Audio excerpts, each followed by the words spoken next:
इस वक्त जी न्यूज के स्टूडियो में भारतीय ब्लाइंड क्रिकेट से जुड़े 5 सितारे मौजूद हैं, जिनके बारे में जानना तो दूर, आपको उनके नाम भी नहीं पता होंगे। इसलिए हम आज उनसे आपकी मुलाकात करवा रहे हैं। भारतीय ब्लाइंड टीम के कप्तान दुर्गा राव इस वक्त हमारे साथ हैं। टीम के कोच मोहम्मद इब्राहिम हमारे साथ स्टूडियो में हैं। टीम के सीनियर प्लेयर अजय कुमार रेड्डी से हम जानेंगे कि उन्हें जब इस साल अर्जुन अवार्ड से सम्मानित किया गया तो उन्हें कैसा महसूस हुआ। टीम के सदस्य संजय कुमार भी थोड़ी देर में हमारे साथ जुड़ेंगे और उनसे हम जानेंगे कि उनकी क्या उम्मीदें हैं बीसीसीआई से, वो क्या चाहते हैं, कैसे उनको सपोर्ट करें।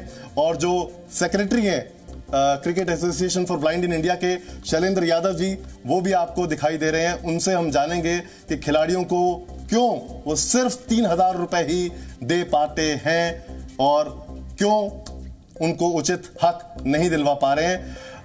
इस सम्मान को दिलवाने में अपनी इस मुहिम को हम आगे बढ़ाने से पहले आपको ये बताना चाहते हैं हम कि पारंपरिक क्रिकेट से ब्लाइंड क्रिकेट कितना अलग होता है और कितना ज्यादा चैलेंजिंग होता है, ये हम आपको बताने की कोशिश करेंगे। अजय कुमार रेड्डी, जैसा कि मैंने आपको बताया, हमारे साथ स्टूडियो में है और जिस तरीके से ये क्रिकेट खेला जाता है वो बहुत ही चैलेंजिंग है। इसके नियम थोड़े अलग होते हैं। इंटरनेशनल क्रिकेट हो या फिर गली क्रिकेट, नियम सभी में कमोवेश एक जैसे होते हैं। गली क्रिकेट में कई बार जगह के हिसाब से नियम बदल दिए जाते हैं। ब्लाइंड क्रिकेटर्स के लिए भी कुछ नियम अलग है। दृष्टिबाधित लोगों के लिए नियम भी उनकी सहूलियत के हिसाब से बदले गए हैं। अगर आप क्रिकेट खेलते हैं तो एक बार जरा आंखें बंद करके क्रिकेट खेलने की कोशिश कीजिएगा, आपको अंदाजा हो जाएगा कि ये कितना मुश्किल है। इसलिए ब्लाइंड क्रिकेटर्स के लिए नियमों में कुछ बदलाव किए जाते हैं। करेक्ट, बिल्कुल। और इस वक्त जैसा कि मैंने बताया, स्टूडियो में आप देख सकते हैं हमारे साथ जुड़े हुए हैं। मेरा पहला सवाल अजय कुमार रेड्डी आपसे है। कप्तान साहब, मैं आपके पास आऊंगा, लेकिन अजय के पास मैं पहले इसलिए आया हूं क्योंकि अजय, आपने देश को एक 40 ओवर का वर्ल्ड कप जिताया है, 2 T20 के वर्ल्ड कप जिताए हैं। सोचिए, 2014 में 40 ओवर का वर्ल्ड कप जिताया, फिर T20 वर्ल्ड कप जिताया 17 में, फिर 22 में जिताया। ये 3 वर्ल्ड कप विजेता वाला कप्तान है टीम की अगुवाई में जिसने जीते हैं। मैच फीस कितनी है? मुझे कहते हुए बहुत दुख हो रहा है, 3,000 रुपए दिए जाते हैं। ठहराया कहां जाता है? तंग गलियों वाले महिपालपुर के होटल में। ये क्या हो रहा है? अभी थोड़े दिन पहले आपने खबर सुनी होगी, बीसीसीआई ने इंसेंटिव दिया है, जो साल भर के ज्यादा टेस्ट खेलेगा कितने मिलेंगे एक टेस्ट के? 45 लाख एक्स्ट्रा। साल के कितने हो गए? करीब 6.5-7 करोड़। अजय, 3,000। अजय बताइए जरा, 3 वर्ल्ड कप आपकी अगुवाई में टीम ने जीते हैं, आपको देश नहीं जानता है, मुझे अफसोस के साथ ये कहना पड़ रहा है, बताइए। ये दुख का तो बात है, क्योंकि हमको कोई एक्सपेक्टेशंस के साथ हम लोग क्रिकेट खेलना स्टार्ट नहीं किया था। Just we want to prove our self, क्योंकि सोसाइटी में जो लोग सोचते हैं ब्लाइंड कुछ नहीं कर सकते, we want to prove our self. Cricket भी खेल के we also make India proud, क्योंकि टिल 2012 3 वर्ल्ड कप हो चुका था ब्लाइंड क्रिकेट में, एक भी इंडिया नहीं जीता है। 2012 से लगातार अभी तक 5 वर्ल्ड कप जीता है। इसका मतलब हम लोग committed towards prove our self. हम कुछ जस्ट हम लोगों को अपॉर्चुनिटीज चाहिए, मौका चाहिए। We are talented but we need supporters. इसी का वजह से कभी कभी लगता है सी आफ्टर विनिंग ऑल्सो हम लोगों को रिकॉग्निशन नहीं मिल, सोसाइटी में लोग भी पहचान नहीं है ब्लाइंड क्रिकेट क्या है, क्या खेल सकता है, दिखता भी नहीं है कैसे खेलेगा। एक बार आके देखो ना, पता चल जाएगा कैसे खेलता है। बिल्कुल बहुत लोग आगे एक बार देखने के बाद वो लोग बोलते यार ये तो बहुत मुश्किल है खेलने में। बिल्कुल अजय, मैं 1 सेकंड के लिए आपको रोक रहा हूं। ये जो तस्वीरें आप देख रहे हैं, इन तस्वीरों को अगर आप थोड़ी देर के लिए फुल स्क्रीन देखेंगे तो आप ये समझ पाएंगे ये क्रिकेट खेलना कितना मुश्किल है। ये बहुत मुश्किल होता है, लेकिन आप अगर हमारे भारतीय खिलाड़ियों के शॉट्स देखेंगे तो आप हैरान रह जाएंगे। विराट कोहली का ऑन ड्राइव भी आपको दिखाई देगा इसमें, रोहित शर्मा का स्ट्रेट ड्राइव भी इसमें आपको दिखाई देगा, यशस्वी जायसवाल की तरह डांसिंग डाउन द विकेट भी दिखाई देगा और सूर्य कुमार यादव की तरह रिवर्स स्वीप भी दिखाई देंगे। ये बहुत चैलेंजिंग क्रिकेट है, इसके नियम अलग हैं। किरण, बिल्कुल। और भले ही आपको ये सारे शॉट्स दिखाई दे, लेकिन दुख की बात यह है कपिल कि यहाँ पर आपको कोई दर्शक नहीं दिखते, वो फैंस नहीं दिखते, वो भीड़ नहीं दिखती, और उसके अलावा बाकी क्रिकेटर्स की तरफ भागने वाले स्पॉन्सर भी नहीं दिखते। और यही वजह है कि बहुत ज्यादा स्ट्रगल ब्लाइंड क्रिकेट कर रहा है। और आपको यहाँ ये भी जानना जरूरी है कि इनका स्ट्रगल आज से नहीं चल रहा है। कई सालों से, जब से ये लोग इतना अच्छा करते आ रहे हैं, वर्ल्ड कप जीतते आ रहे हैं, जीत पर जीत मिलती है, बहुत सारी लोग बातें की जाती है, ट्वीट किए जाते हैं इनके सपोर्ट में, लेकिन जब अगर ग्राउंड रियलिटी आप कहेंगे तो ये है कि उनको स्टेडियम तक किराए पर लेने पड़ते हैं। खिलाड़ियों की हालत ये है कि अनएम्प्लॉयड है, बेरोजगार है, कई लोग अपने घर में जाकर खेती बाड़ी करते हैं, तो कई पैसा उधार लेकर क्रिकेट खेलने की कोशिश करते हैं। आप सोचिए 3,000 रुपए, अगर आप ये भी आप सोचिए कपिल की ये कोई फिक्स सैलरी नहीं है, ये भी मैच फीस है, यानी जब आप मैच खेलेंगे तब आपको ये 3,000 मिलेंगे। और टूर्नामेंट की अगर आप बात करें कि जो टूर्नामेंट की प्राइस मनी है वो भी कोई करोड़ों में नहीं होती है इनकी। आप सोचिए 1.5 लाख रुपए इस टूर्नामेंट के जो चल रहे हैं उस पे प्राइस मनी है, और आप सोचिए वर्ल्ड कप में 33 करोड़ रुपए का प्राइस मनी रखा गया था। टीम इंडिया के जो भी जितने भी वर्ल्ड के क्रिकेटर्स आ रहे थे, तो यहाँ एक बड़ा अंतर है, और यही वजह है कि हम ये मुहिम आपके लिए लेकर आए हैं और इन क्रिकेटर्स के लिए लेकर आए हैं, क्योंकि BCCI जो कि दुनिया का सबसे अमीर क्रिकेट बोर्ड है, जहां पर दुनिया भर की सुविधाएं हैं, ऐसी सुविधाएं हैं कि वो दूसरे क्रिकेट बोर्ड को भी सपोर्ट करता है, टीमों को लेकर आता है। आप जानते ही होंगे अफगानिस्तान क्रिकेट को किस तरह BCCI ने सपोर्ट किया है, लेकिन उस सब के बावजूद ये बार बार मांग उठती रही है, ब्लाइंड क्रिकेट के लिए ये मांग उठाई गई है बार बार कि क्यों BCCI इनको टेक ओवर नहीं करता। यहाँ पर मैं शैलेंद्र जी को जोड़ना चाहूंगी। शैलेंद्र जी, कब से आप इन कोशिशों में लगे हैं कि अब BCCI से बात करने की कोशिश आपने की कि आए वो सामने आए और ब्लाइंड क्रिकेट को भी मान्यता दे?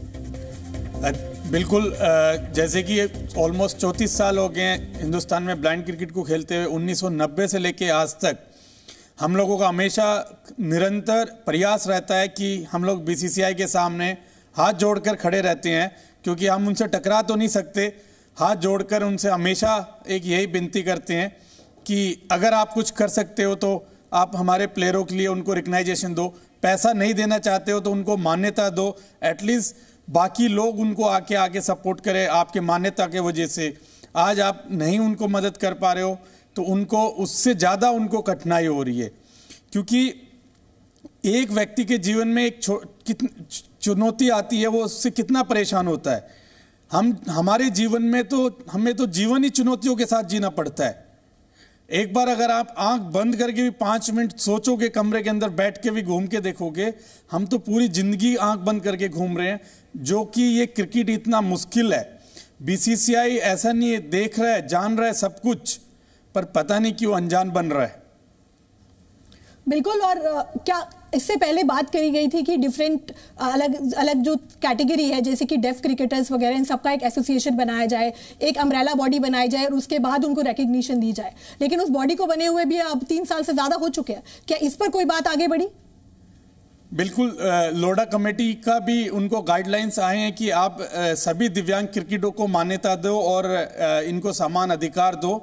तो उसके नाम पे एक छोटी सी कमेटी बना दी गई है, और उस कमेटी में 3 साल से कुछ नहीं हो रहा है। और सुनने में ये आ रहा है कि थोड़े बहुत किसी ऐसे इधर उधर के लोगों को उसमें एक पद दिया जा रहा है जिनको ब्लाइंड क्रिकेट के बारे में भी नहीं पता, और उनको उस क्रिकेट से भी कुछ नहीं लेना देना, बस वो पद लेके और IPL जैसे टूर्नामेंटों में वो लोग मजे कर रहे हैं। तो ऐसी चीज़ें होती है जब हम लोगों को और निराशा होती है। और जब हम लोग इतने सालों से प्रयास कर रहे हैं, पूरे 34 सालों से, हमें जब इतना बुरा लगता है कि जब हमने 5 टूर्नामेंट वर्ल्ड कप जीत के दिए देश को, और बाकी इससे पहले जब 3 वर्ल्ड कप जिन देशों ने जीते हैं उनको जीतते ही उनके देश में मान्यता दे दी गई है, और हम आज भी मान्यता के अधिकारों के लिए लड़ रहे हैं। और सबसे बुरा जब लगता है पूरी दुनिया में हिंदुस्तान ही एक ऐसा ब्लाइंड क्रिकेट है जिसको मान्यता नहीं मिली है। बाकी जितने भी टेस्ट प्लेयर कंट्री हैं उन सबको मान्यता उनके बोर्डों से मिल चुकी है। बिल्कुल शैलेंद्र जी, आपने सही कहा, और इसीलिए जी न्यूज़ आपकी आवाज़ भी बना है, ब्लाइंड क्रिकेट की आवाज़ बना है। और ये भी हमारा देश नहीं जानता होगा कि ये जो 5 वर्ल्ड कप हमारी ब्लाइंड टीम ने जीते हैं, 5 बार फाइनल में हमने पाकिस्तान को हराया है, और इस साल भी 2024 में भी पाकिस्तान ही जाना हमारी टीम को, इस टीम को वर्ल्ड कप खेलने के लिए। तो हम ये आवाज़ लगातार उठाते रहेंगे, इस मुहिम को आगे बढ़ाते रहेंगे। लेकिन इस वक्त मेरा सवाल टीम के कोच मोहम्मद इब्राहिम जी से है। इब्राहिम साहब, मैंने देखा है आप किस तरह मेहनत करते हैं। अंग्रेजी में कहावत है ना, never compare, comparisons are often destructive. तुलना नहीं करनी चाहिए, तुलना तोड़ने वाली होती है। मैं तुलना करना भी नहीं चाहता हूं, लेकिन जैसे राहुल द्रविड़ मेहनत करते हैं ऐसे ही आप भी खिलाड़ियों के साथ लगे रहते हैं, वैसे ही हमारा सपोर्ट स्टाफ लगा रहता है। मैंने देखा है ओंकार देशपांडे को भी। तो तुलना नहीं कर रहा हूं, लेकिन बता रहा हूं तो कहने का मतलब यह है, जो बात आप उस दिन कह रहे थे, कि आइडिया आप बता रहे थे कि साथ आए मिलके, बीसीसीआई का साथ चाहिए, हम कोई तोहमत नहीं लगा रहे, आप दीजिए साथ। तो आप बताइए आपका क्या आइडिया था। और सबसे बड़ी बात है कि फिक्स्ड कोच तक नहीं है। आप देखिए फिक्स्ड कोच फिजियो जो होने चाहिए वो भी नहीं है। बिल्कुल। कितने दिन पहले आप टीम के साथ जुड़ते हैं और किस तरीके से इस तरह की कोचिंग चलती है जब आपके पास एक फिक्स्ड कोच तक नहीं है। एब्सोल्युटली। इब्राहिम जी, जब से मेरा बीसीसीआई क्वालिफिकेशन हुआ है 2013 में, तब से मैं नॉर्मल क्रिकेट में ही जुड़ा हुआ हूँ। एंड थैंक्स टू कैबी एक बार ये एक अपॉर्चुनिटी मिला मेरे को, लाइक February 8 से मैं इस टीम के साथ जुड़ा हुआ हूँ। एंड जैसे कि आप बात कर रहे हैं कि ब्लाइंड क्रिकेट होता क्या है, कैसे खेला जाए, कितना चैलेंजिंग है, मैं भी फ्रैंकली बताता हूँ, मैं थोड़ा वीडियोस देखा था पहले। जब तक मैं यहाँ पे आया नहीं था तब तक मेरे को पता ही नहीं था कि ये ब्लाइंड क्रिकेट इतना चैलेंजिंग है। सो मेरा कहने का मतलब यह है कि लाइक आने के बाद ही मुझे पता चला कितना चैलेंजिंग है और कितना एंटरटेनिंग है। जब यहाँ पे आने के बाद मेरे को पता चला, लाइक जैसे कि शॉट्स खेलते हैं, आपको जो बॉल्स रोल होके हुए आते हैं, उस बॉल्स को अपने ब्लाइंड क्रिकेटर्स एक्स्ट्रा कवर्स के ऊपर से मारते हैं, ऑन ड्राइव मारते हैं और स्ट्रेट ड्राइव मारते हैं। मेरा एक ही ये है कि लाइक जैसे कि पाकिस्तान ने किया था PSL से पहले एग्जीबिशन मैच, वैसे मैं IPL से पहले जो मैं चाहता हूँ कि इसी साल हो, प्लेऑफ से पहले, फाइनल से पहले कुछ एक एग्जीबिशन मैच हो जाए, तो डेफिनेटली लोगों तक पहुंच जाएगा कि ब्लाइंड क्रिकेट होता क्या है। और वो एक ये है कि लाइक ब्लाइंड क्रिकेट बोले तो सारे ब्लाइंड होते हैं, it's not like that, it's only 4 players who are completely blind and others are partially blind. और वो लोग का तो शॉट्स और फील्डिंग आप देखेंगे, शॉट्स देखेंगे, यू विल डेफिनेटली आप दंग रह जाएंगे। तो मैं तो उनका फैन बन चुका हूँ and I am very much amazed to be associated with them. ये मेरा पहला असाइनमेंट है, सेकेंड टूर है। And when we were in Dubai, Pakistan में था, and I got to speak to Pakistan officials.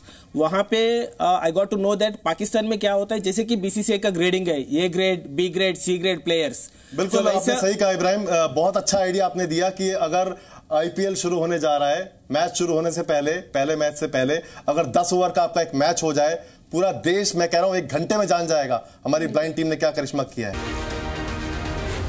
Z News।